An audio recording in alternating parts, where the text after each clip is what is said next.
What's up, guys? AnxiousJ here, coming at you with another episode of The Poor Man Road to Glory. This is episode 2. Now, I know I promised I would come out with weekly episodes, and now I think I'm going to try and come out with an episode every Sunday night. 1, in preparation of the league coming out on Monday, and 2, coming out with, let me rephrase that. I'm going to start coming out with episodes every Monday while recording them on Sunday. Every Sunday, the league resets, so I think we should just jump back into it. The reason that I'm struggling right now with the upload schedule is I had to work late all week last week because I took a half day on Friday and needed to go ahead and make sure that everything that I was doing was ready for the week ahead. Because I had to make the half day on Friday because I had to leave work early. I had to work 9-hour days instead of 8-hour days, and everything ate into my recording time. And long story short, we're good. Should be fine from here on out. Also, still debating on what episode I'm going to do, or what team I'm going to do my other team on for my actual playthrough, Dynasty. But that's for a different video. For now, let's look at my team. So, in my last episode, you would have known that I had a completely different team. We're going to go through my rosters right now. As you can see, we have Carlos Correa. Went ahead and bought him. I wanted the pop, wanted a good player on my team, and he looks like he's doing all right. His WAR is a 2.3, so he's doing something right. Probably playing good shortstop. That's the main reason I wanted him. Bucky Walters is still here. Ernie White, went ahead and picked him up. I saw his 3 pitches. They looked fantastic. Good control, okay movement. He's pitching 344. ERA plus of 121, WAR of 1.2. Can't complain about that. Picked up Rafael Devers. Has a WAR of 2, OPS plus of 106. He hit 14 home runs in 84 games. That's not bad. Would like to see a little bit of improvement, but you can't complain about that.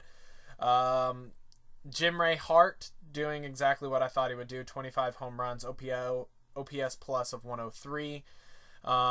Kurt Flood, you remember I picked him up at the very end of the last episode. Batting 300 with 7 home runs. Really? Wow. Looking to be great. What's his WAR? WAR 4.3, so let's look at his fielding stats. Zone rating of 13.7. That is awesome. Yeah, I'm really happy I picked him up. Harvey Haddix, y'all know. Pedro Martinez picked him up.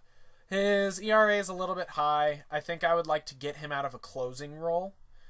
I mean, he has 32 saves, but again, saves are not necessarily a stat that I like to follow. Picked up Charlie Morton. Charlie Morton's pitching a 3.5. Wow, complete game right there. 2 complete games. Good job, Charlie. Ground chuck. Saw the high stuff. The control looks a little scary, but I wanted the extreme ground ball, especially with the added bonus of defensive infielders with Carlos Correa. Rafael Devers, I believe, is okay. Yeah, he's okay. Not the greatest, but not the worst. Went ahead and also got Rick Porcello as well. He's doing great. A 3.38 ERA, going almost 8 innings every single time. Like, can't complain about him. My starting pitching looks to be fantastic. Also moved Nick Castellanos out of right field because those ratings were a little bit lackluster for me. 25 home runs, OPS plus of 126. It's looking really good for me. Moved Corey Seager to second base. WAR of 1.5. I want to see his fielding stats. His zone rating's a little bit low, so I think it is going to be time to pick up a pure all-and-out second baseman with good infield range, infield air, and turn double play. Those are the 3 that we're going to need for him. Also got Ivan Rodriguez. Oh, he's actually batting pretty well. OPS plus of 107.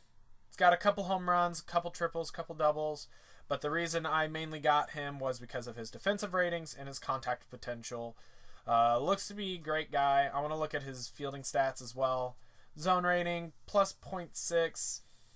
Can't complain about that. Would like to see him higher. Got Kyle Tucker to play right field. He's looking all right. Might want to upgrade right field.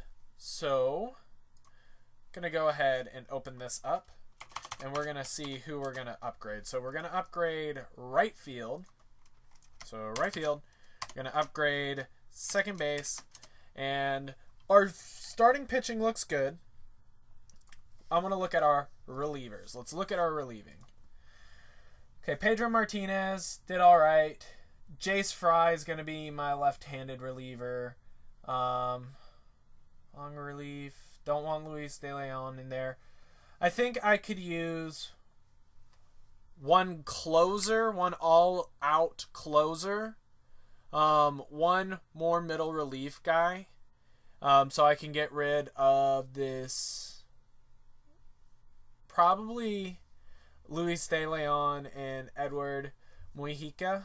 I also wanted to keep this guy because he actually looks like he could potentially do a job for us in the future. Also, so yeah, let's go ahead and add those two guys to the list. Closer and relief pitcher. We're going to move Madison Bumgarner to long relief, emergency starter, just in case. And yeah. I will get back to you guys when I have everything set up. And we're back. As you notice, we see Luis De Leon and Rafael Tapia on the bench. And that's because we've picked up a few players.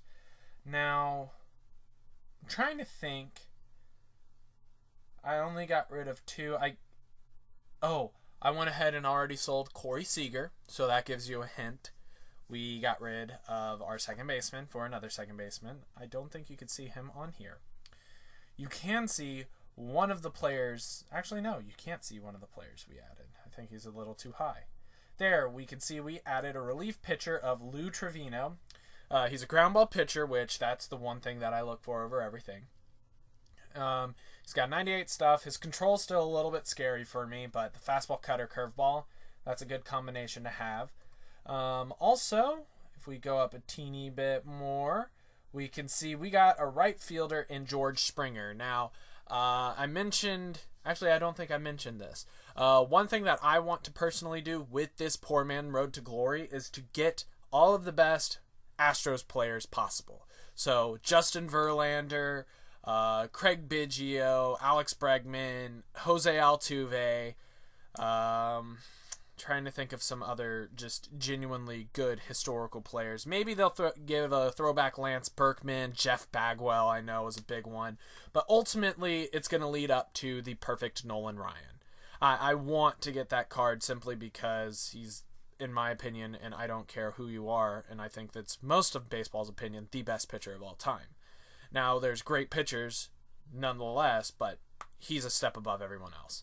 Regardless, my thinking behind George Springer is he's got great outfield stuff. Definitely utilize him in right field a lot for his defense. But his batting ratings, let's go to his batting ratings. They're pretty good all around. Against left-handed pitchers, he's going to demolish them. Right-handed pitchers, he's going to do okay against. Still got good high stuff there. I'm going to go ahead and set his game strategy already. We have him high on stealing bases and base running because if you look, he's got pretty... I'm going to go ahead and tone that down a little bit. Also, I'm going to show you guys after this all of the players' numbers and the strategies. So, also got Garrett Hampson. Again, I said I wanted high range, high infield error, high double play. Didn't care about his arm. Plays a good second base, could potentially play shortstop, and I guess play center field. Looking at his ratings, he has pretty decent stuff out here. Great running speed everywhere. Looks to be a guy that is just going to be slapped somewhere in the middle of the roster. And yeah, I'm excited to see what he can do. Also, went ahead and put a bid on a player. We're just going to go to bid history. Right now, we have a bid on Giovanni Gallegos just because that stuff is awesome. Right now, I think my bid is, at 171. He's got about an hour before he comes on. But if I can get him, I think I put max bid of his 450 just simply because I need someone. Yes, he's my fly ball pitcher, but with 3 plus pitches and 1 plus pitch, I don't think that that's going to matter that much. So I'm excited to see him. Also, my auctions, I got Corey Seager right here. Got him set up for $495, buy now price of $505, which is a little bit higher than his going rate. His average bid all time is $515. His average bid price of the last 7 days is $500. So if I can get a little bit above that, if I can get that $495, I'll be happy. If I can get that $505, I'll be ecstatic. But if we go ahead and look at the lineups now, I have not set them up yet because George Springer's batting here, and I guess let's just go ahead and ask for all. Garrett Hampson's going to be our leadoff guy against right-handed pitchers. I guess that's okay. Nick Castellanos is still our DH, which I'm looking to upgrade that eventually, but it's going to be someone who is a pure bat, like a Nick Castellanos, but I guess a little bit better. Whenever he gets gone, he's going to get completely gone. Still have Kyle Tucker on the bench. I think he's going to be a great bench piece for us with that high contact stuff. It's just simply he does not have the defensive ratings to go with it. Yes, I have it set for if starter ever tired, because if I can... Actually, I think the next guy that I'm going to need to upgrade is going to be first base. I think I have my infield set up in a good enough way. I think third base and first base are next to get upgraded. Left field's doing fantastic. Kurt Flood, I'm going to keep for a very long time because of high defense, high contact. And then George Springer, we'll see how he does. Would like to get some more speed on the bench. Probably get a new backup catcher because Ivan Rodriguez is going to be great. And actually could potentially move Ivan Rodriguez to be my backup catcher. These are just spitballing ideas, but if we look at our general overview here, got a lot of left-handed bats. Actually, I want to see what my left-handed one is. Carlos Correa moves there. George Springer's still there, which I don't necessarily agree with that. He's a leadoff hitter for the Astros because it's interesting the thought process that A.J. Hinch, the Astros manager, has. He wants to have an immediate impact from the get-go. And I mean, to face, it's a crazy lineup. If you face George Springer, Jose Altuve, Alex Bregman, Carlos Correa, Michael Brantley, 1 through 5. My goodness, that's insane. And then we have guys, understandably, who are under the radar with Tony Kemp, who batted over 300 last year and has looked to be on similar pace. Jake Marisnick, who's one of the best defensive outfielders, but has also batted very well with some power recently. Tyler White, who most recently OPS'd 1,000 in August, and then Robinson Carinos. I don't know how to say his last name, but the old Texas Rangers catcher has been raking.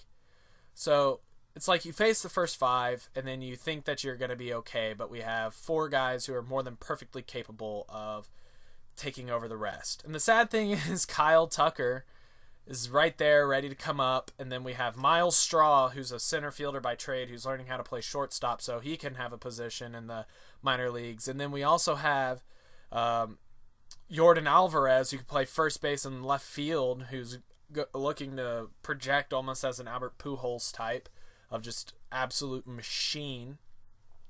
Not to mention Forrest Whitley and J.B. Bukakis and Corbin Martin. We have 3 stud pitchers ready to come up. And then Astros are going to be scary for another 5 to 10 years. Like, this should not be illegal.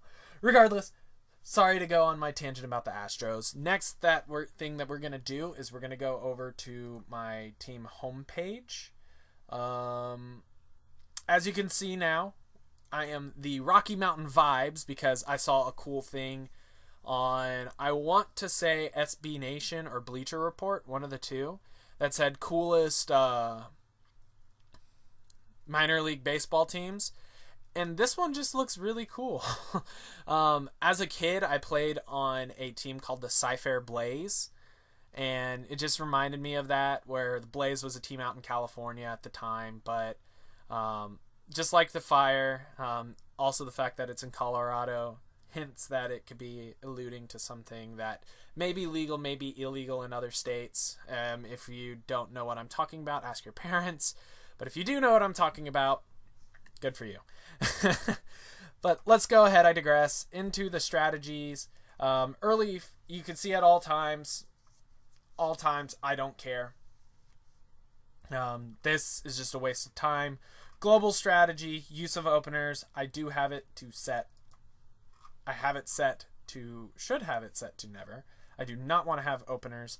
I understand the value of getting 1 out of the 27 outs, but the fact that you burn a pitcher, I don't necessarily agree with that. But with the way that you potentially in playoff games now, and the potential of facing 3 batters, if you get someone to come in, slam the door from the get-go, I understand the tempo of the game. So it's going to be something that's going to be interesting for the next few years to hear about. But personally, I think if you're going to have a starting pitcher, they need to say that this is my game, and I need to start from the get-go and take it from there. But we look here, I have it on high stealing bases and high base running. Early game, get people going, make them make mistakes, make them make throws. Pitch around, you see I have never. It's early in the game. If you make a mistake, your offense should be able to get it at the end. Intentional walk, never. Make them put the ball in play. Infield, never. Get the out, not the run. In the early part of the game, you can give up 3 runs because potentially you can get them back.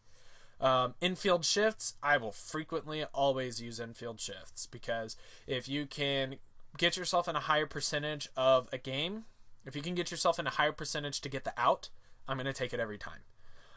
Hook starting pitchers, I have it on slow. I want my starting pitchers to pitch. Hook relievers, slow. This is if a guy gives up 10 runs in the first inning. Hey, I'm throwing Madison Bumgarner out there. Deal with it. Favor left versus right matchup, I don't care at this point. I want my starter to go as far into the game as possible.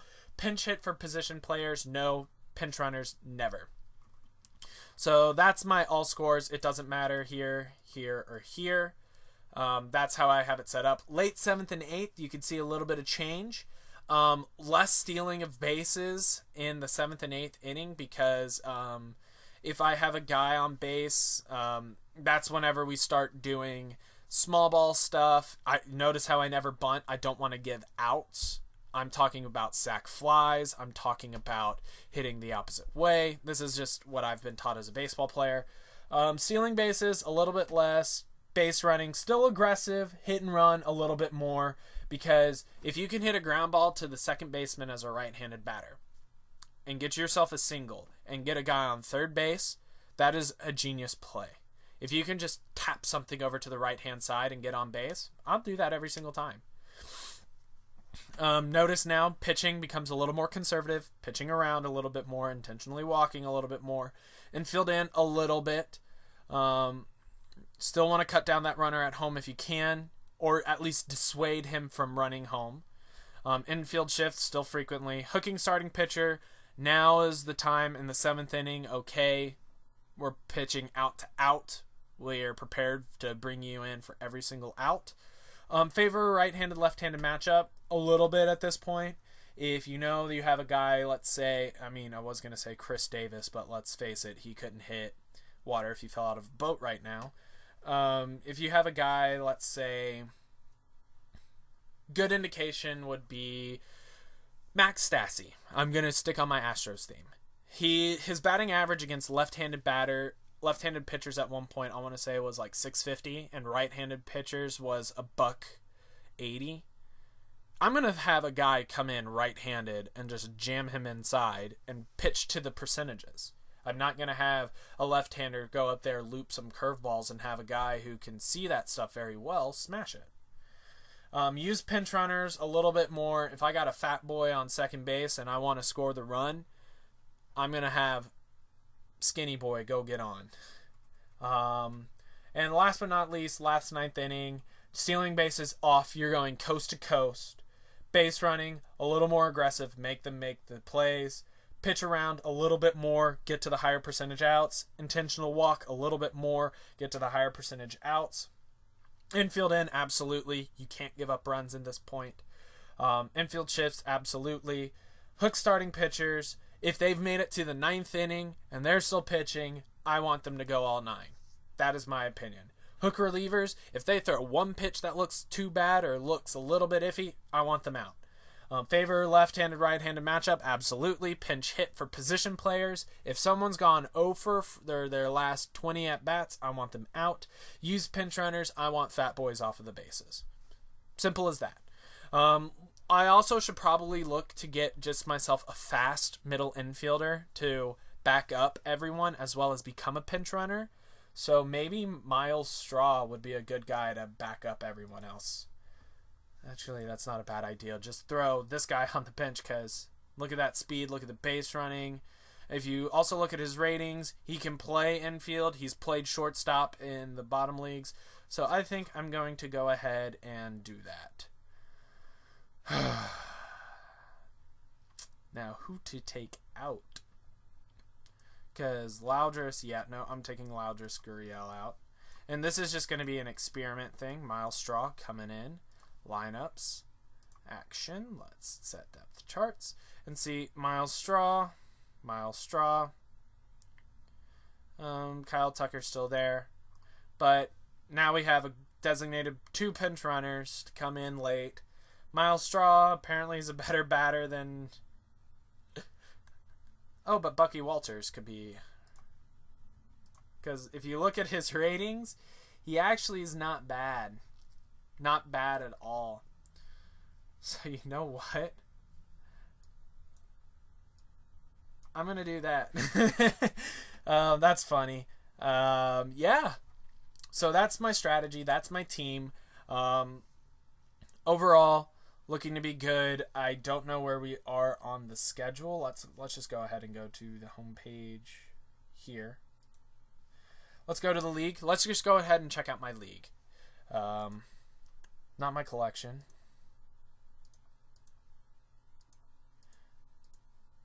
No, I'm struggling. I don't need to customize my team anymore. I like my team. My goal is to get to the perfect leagues, honestly, and I will start over, aka completely liquidate my club as soon as I win the Perfect League World Series, and I will tank with all bronzes to get myself all the way back down, and I will do it again. So, if we look at... Oh, it's right here. I'm an idiot. So, if we look at our home here, we are... Let's look. Let's look at the rankings. I just want to look around a little bit because I still haven't fully explored. Okay, so Tony Gwynn looks to be a great guy to have. I mean, good contact. Bobby Avila looks good. Who won here? Harmon. Yeah, that'll do it. Joe Torre.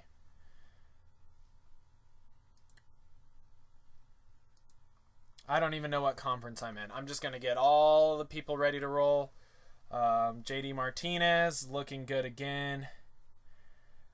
I mean, JD Martinez would be a pretty ideal DH to get for a time being. So he might be a guy that we look to go get just to fill in that DH. Kenny Lofton. That's a name I haven't heard in a while. He might be a good guy to get just for the bench.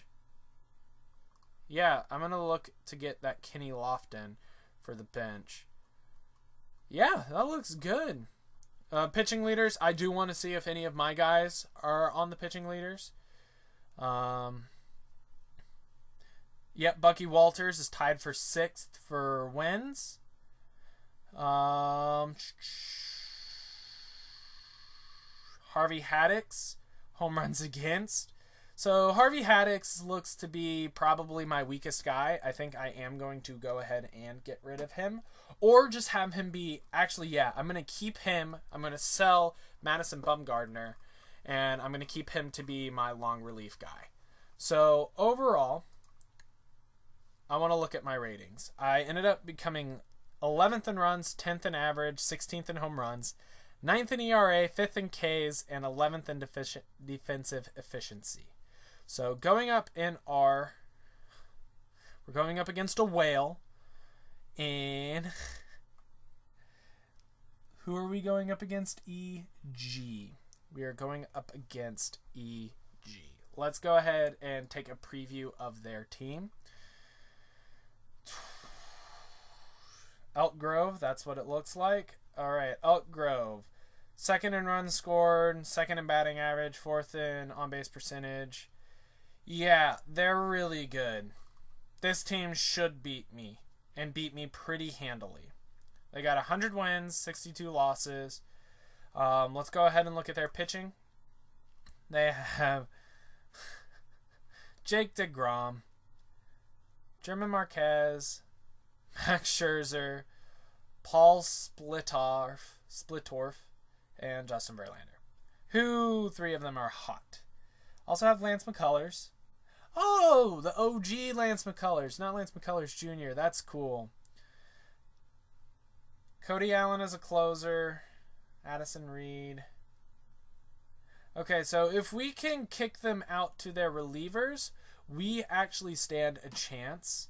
Lineups-wise, Buster Posey. I mean, I think we actually have a chance. Oh, I see Mookie Betts and Nolan Arenado. Okay, so I think they have put some money into this game. Either that or they got really lucky with some packs. Yeah, we lost the first game 4-0. Okay. Charlie just had a struggling thing. We'll look at the box score. So yeah, how far did he went 6 innings? Sergio Romo went 2. You know what? Who do we have going next? We have Bucky Walters going next. Then we got Rick Porcello. You know what? I actually think we can do it.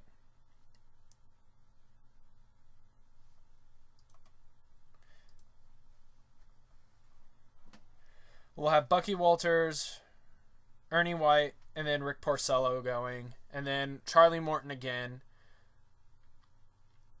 Yeah, I'm not going to move Harvey Haddix. So yeah, that'll be it. I will hopefully do better next week about getting an episode up. I might even try to do 2 episodes a week if my schedule permits. But I am shooting for the minimum of at least 1 episode a week. So I hope you guys enjoyed. Let me know in the comments what you'd like to see, and I will see you guys next time. Thank you for watching.